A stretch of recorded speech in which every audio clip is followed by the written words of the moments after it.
Since 1978, the Aga Khan Preschools, part of the Aga Khan Education Service India, have been focused on providing affordable, high-quality early childhood education to the rural communities. With 18 preschools in Gujarat and 1 in Maharashtra, our initiative thrives because of the commitment of local volunteers and trained teachers.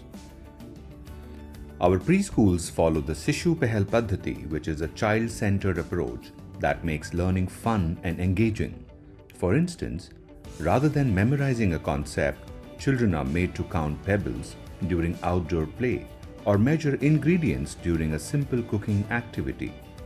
Another key initiative is a Read for Children program, which helps children discover the joy of reading and develop their love for books from an early age. To extend learning beyond the classroom, we engage parents through programs that empower them to actively support their child's education and foster a nurturing learning environment at home. Over the years, we have worked in more than 75 villages, positively impacting the lives of over 60,000 children and their families.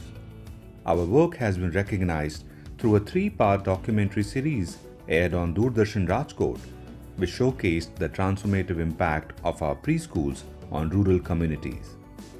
At the Aga Khan Preschools, we are not just educating children, we are shaping futures and building a better tomorrow, one child at a time.